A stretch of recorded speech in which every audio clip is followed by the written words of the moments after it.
This HAN Network video is brought to you by Innovative Health and Rehabilitation.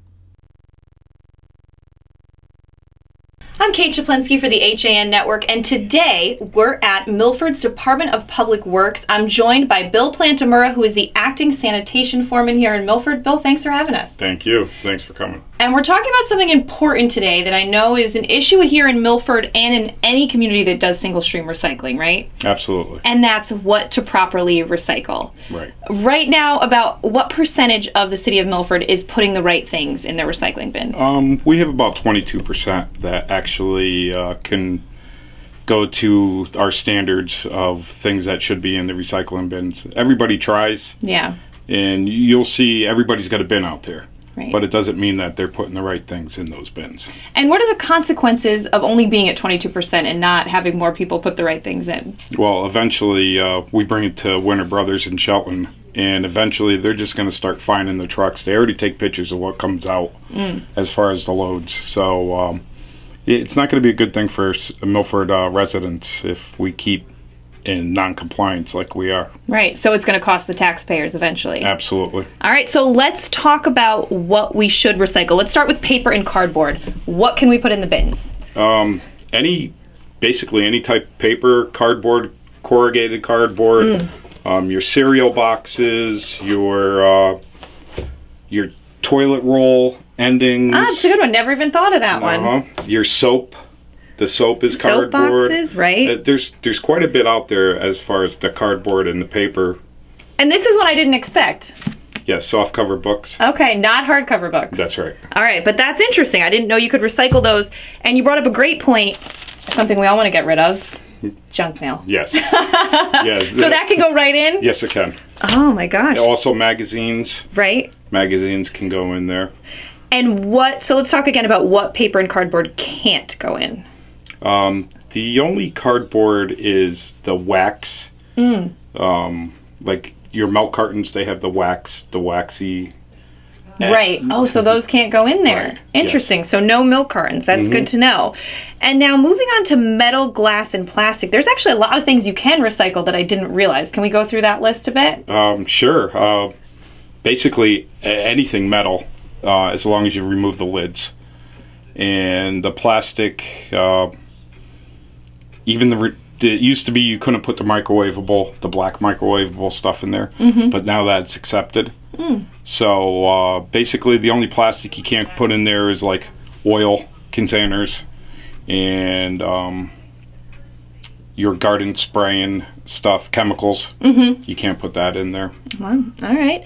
And now I know one of the biggest culprits, because I've done this, even though I'm in Stratford, so like I said, I'm not messing Milford up, but plastic bags. Yes. Tell us about that.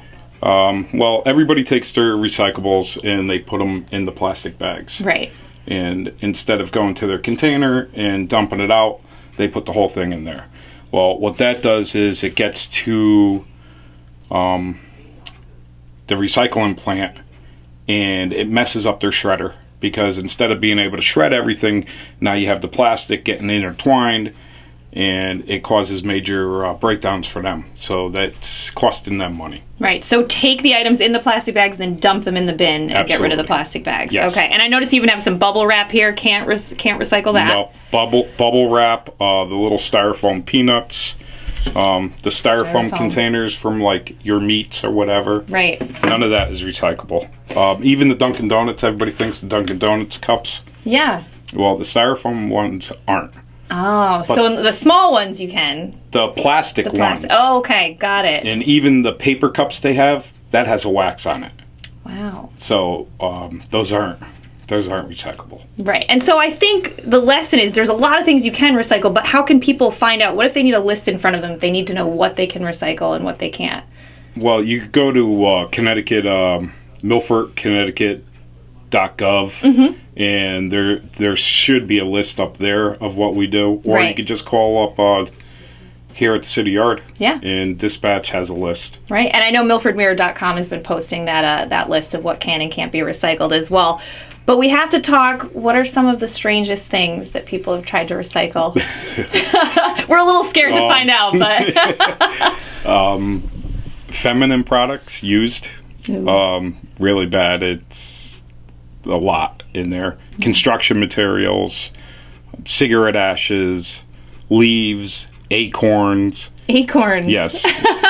Peanut shells, clothing. People think we're Goodwill. No. You can't put that in. Topsoil. Wow. Their plants. They'll put their plants in there. I mean, it's unbelievable what we see. Garbage. Yeah. You have a garbage container for that, not your recycling container. Right. And, you mentioned this is also about, it's good for the environment to recycle the proper stuff. So it's not just about, potential fines for taxpayers, right? It's also just the right thing to do. Right. We're looking out for our children and our grandchildren in the future. And eventually we're going to run out of places to be putting this stuff. And there's so many people that just don't care or just don't think about what can and can't be recycling, that if they recycled as much as they can, we wouldn't have as much garbage going down into our transfer sites, into our landfills. Right. And as you said, this is a good lesson for any community that has single stream recycling. Just being a good neighbor, figuring out what you can and can't recycle. And what's your goal to bring up the compliance? What's your goal this year? We're at 22%. I know last March it was 15%, so it is going up, right? Right. We would like to see 85%. All right. We're strongly pushing for that, and I don't think there's any reason why we can't hit that goal.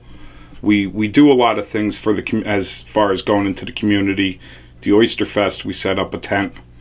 There's been a couple other things that we've done as far as getting the word out, but it basically it's going to come down to the residents thinking about their children and their grandchildren, and hey, this is recyclable. I could put this in there. That's right. And some of the other things are they're nickel cans and bottles. Return them. If you don't return them, then bring them to Boy Scouts, bring them to the Girl Scouts, bring them to community. Marching bands collect them sometimes too. Absolutely, Yeah. absolutely. I mean, you're getting charged that, so the state's just going to take that money anyways. Yeah, that's a good tip, Bill. Well, thank you so much for talking with us today. We hope to help get the word out about the proper things to recycle. Thank you so much. Thank you. All right, I'm Kate Czaplinski for the HAN Network here at Milford's Department of Public Works with Bill Plantamura. Thank you so much. We'll see you next time.